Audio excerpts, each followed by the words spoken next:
마스룸. 나를 몇 달 동안 스토킹한 남자의 머리를 타이어 공구로 내려쳤다. 남자는 죽었고 체포된 나는 종신형을 선고받았다. 그제 알았다. 얼마나 부서지기 쉽고 소중했는지 내 모든 일상이.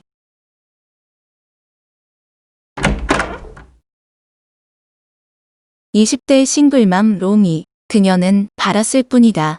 아무도 지켜보지 않고 전화하지 않고 몰래 접근하지도 않는 것을, 소름 끼치는 그 남자로부터 벗어나는 것을, 그저 자신의 일상을.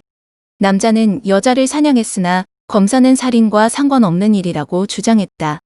남자의 미행도 느닷없는 출몰도 법정에서 다뤄지지 않았다.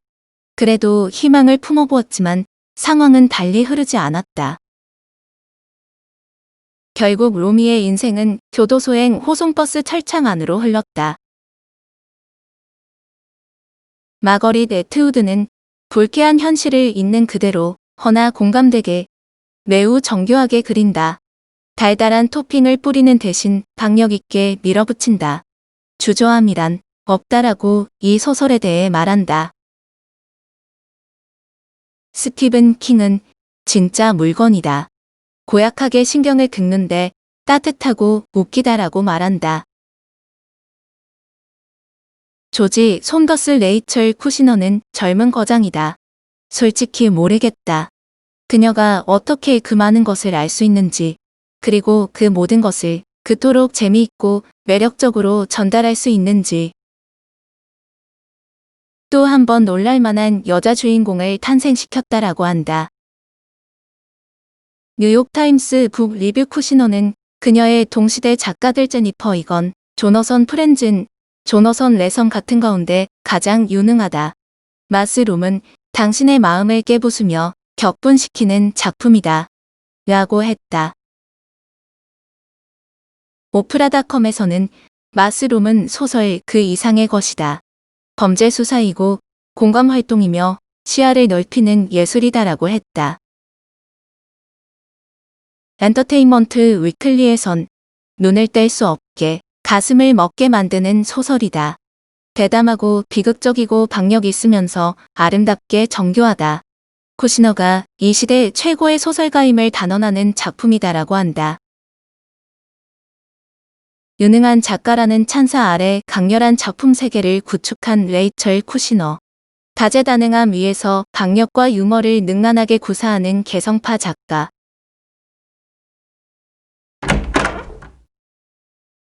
국내에 처음 소개되는 레이첼 쿠시너는 오늘날 영미문학계에서 이미 그 유능함을 인정받으며 개성적인 작품 세계를 구축한 작가다. 부모님을 따라 5세의 페미니스트 서점에서 책 정리 일을 경험하고 16세의 UC 버클리에서 정치경제학을 공부하며 이탈리아에서 유학했으며 그 후 컬럼비아대에서 문예 창작을 공부했다.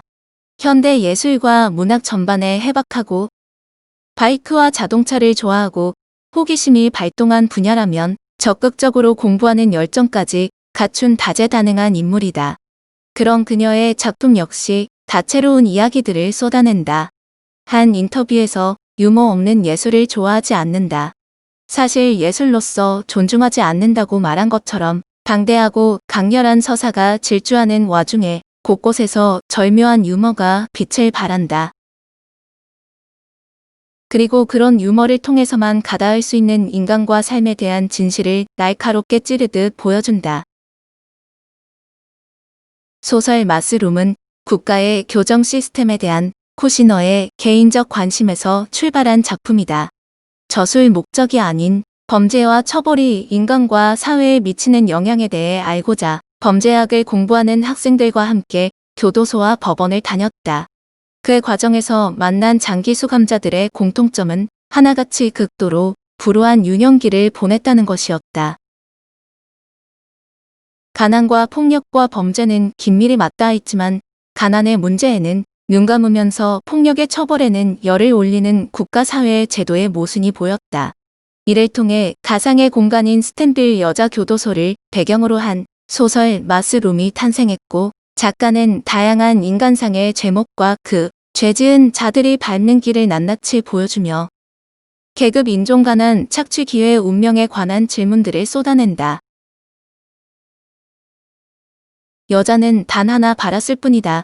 남자가 자신을 몰래 훔쳐보지 않는 것을.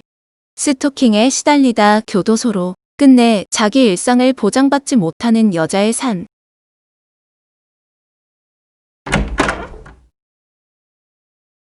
마스룸의 주인공은 20대 싱글맘 롬이다.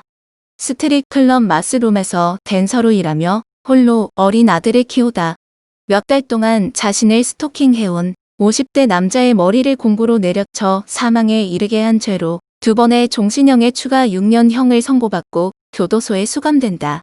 남자는 로미를 미행하고 지켜보고 그녀의 쓰레기를 뒤져 알아낸 번호로 30통씩 전화를 걸고 곳곳에서 불쑥 나타나 괴롭혔지만 법정에선 그 무엇도 다뤄지지 않았다. 이는 스토킹, 강간, 여성 혐오, 범죄에 대해 성인지 감수성이 현저히 낮은 태도로 일관하는 사법부를 향해 성토의 목소리가 높아지는 우리 사회의 모습과 놀랍도록 닮아 있다. 12명의 배심원에게 알려진 바는 미심쩍은 도덕성을 지닌 젊은 여자, 강직한 시민, 베트남전 참전용사이자 직무 수행 중에 입은 사고로 평생 불구가 된 남자를 죽였다는 사실이었다. 사건 현장에 아이가 있었으므로 그들은 아동이의 혐의도 추가했다. 그 아이가 내 아이이고 정작 그 애를 위험에 처하게 만든 인간이 커트 케네디라는 사실은 깡그리 무시했다. 남자로부터 스토킹 당하는 날들에서 결국 극단으로 치달은 로미가 다다른 교도소 역시 사생활을 보장하지 않는 세계다. 작은 창 너머에서 매일 누군가가 지켜보고 살아남기 위해 불법적 꼼수를 체득하고 가짜 이름과 유사 관계를 교환하는 교도소의 방식은 한편 로미가 일했던 마스룸과도 닮았다. 로미는 샌프란시스코 선셋 지구에서 비행 청소년들과 어울려 10대 시절을 보냈고 성인이 되어서는 클럽 바텐더로 일하며 모토구찌 바이크를 몰았던 작가의 기억과 경험을 더집혀 완성된 인물이다. 로미는 자신이 살아온 샌프란시스코 곳곳을 떠올리고 외롭고 험난했지만 그래도 자기 것이었던 삶을 되돌아보고 애써 침착함을 유지하면서 교도소의 생존 방식을 터득해 나간다. 어렴풋이 남아있는 안개에 그윽해진 푸른 물빛, 습기의 입맞춤, 은은한 불빛, 자유인이던 시절에는 그런 풍경들에 감탄하지 않았다. 자라는 동안 우리에게 부에나 비스타 공원은 음주 장소였다. 우리보다 나이든 남자들이 섹스 상대를 찾아다니고 덤불 밑에 숨겨진 매트리스로 슬그머니 들어가던 곳, 그렇게 헤매고 다니는 이들을 내가 알던 남자애들이 흠씬 두들겨주고 그중 한 명에게 맥주 한 상자를 받아 챙긴 뒤 사람은 절벽 아래로 던져버렸던 곳. 계획이 없다고 후회도 없는 건 아니다. 내가 마스룸에서 일하지 않았다면, 소름 끼치는 커트 케네디를 만나지 않았다면, 소름 끼치는 커트 케네디가 나를 스토킹하기로 마음먹지 않았다면, 하지만 그는 마음먹었고, 그러고 나니 끈질겼다. 저 일들 중 어느 하나만 일어나지 않았어도 콘크리트 구덩이 속 인생을 향해 달리는 버스에 타고 있지는 않았을 텐데. 로미의 지난 삶에서 그녀를 괴롭힌 남자가 그 스토커 하나만은 아니었다. 길을 잃고 헤매는 어린 로미에게 택시비를 주겠다고 그 전에 먼저 자신의 호텔방에 가야 한다고 말했던 중년 남자.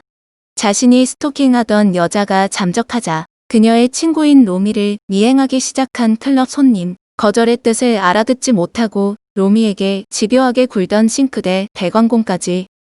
샌프란시스코를 점령한 안개의 축축한 손가락들처럼 남자들이 유발하는 위험과 집요함이 매일 로미의 삶을 따라다녔다. 그녀의 시점으로 전개되는 작품의 막바지에서 작가는 그 일부를 스토커 커트 케네디의 시점에 내주는데 정상적인 관계 맺음과 범죄를 구분하지 못하는 성인 남자의 서술이 그 섬뜩함을 극대화시키는 동시에 스토킹 범죄가 얼마나 끔찍한 행위인지를 재차 서늘하게 일깨운다. 그는 쓰레기를 샅샅이 뒤져서 번외사의 번호를 손에 넣었다. 그녀가 사는 건물 옆 공동 쓰레기통에서 쓰레기통은 노상에 있었으니 기본적으로는 누구에게나 공개된 셈이었다. 그는 번외사가 거기에 쓰레기 봉투를 넣는 모습을 보았다. 그 봉투를 통째로 오토바이에 묶고 집으로 가져갔다. 내용물을 이것저것 구분하며 목적의식과 행복감을 느꼈다. 누가 어떻게 범죄에 휘말리고 교도소에 가는가? 사연 있는 여자들의 슬기로운 교도소 생활, 그리고 국가 교정 시스템의 한계.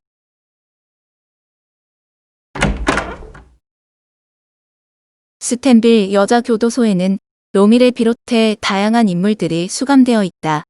마약 중독자 친모에게 학대당하다 자신도 같은 처지가 되어 교도소를 제 집처럼 들락거리는 세미, 상습사기죄로 종신형을 선고받은 흑인 성전환자 코넌, 친구들과 중국인 유학생을 폭행해 사망에 이르게 한 뒤 부모나 변호인으로부터 법적인 도움을 받지 못하고 가석방 없는 종신형을 선고받은 미성년자 버튼, 자기 아이를 학대하고 사망에 이르게 한 로라.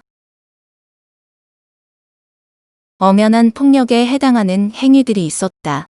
가령 사람을 때려 죽이는 것처럼 직업과 안정적인 주거와 적합한 교육의 기회를 빼앗는 추상적 폭력도 존재했다.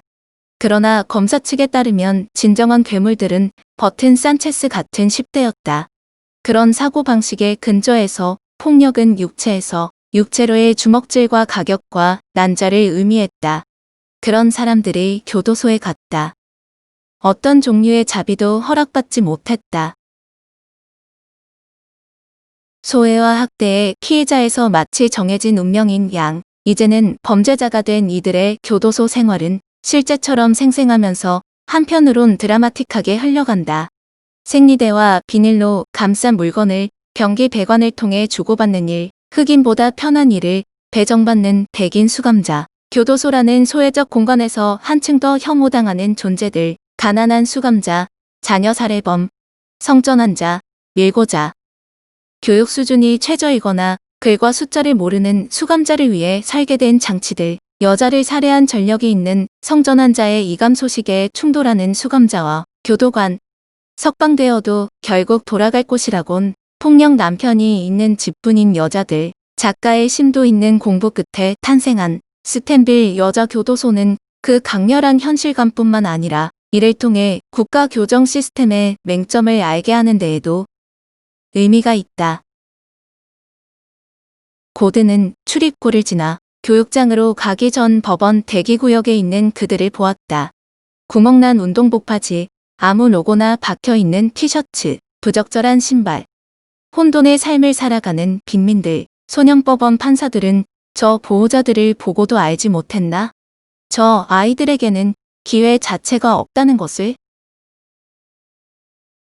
아동보호서비스국이 세미를 데려갔다.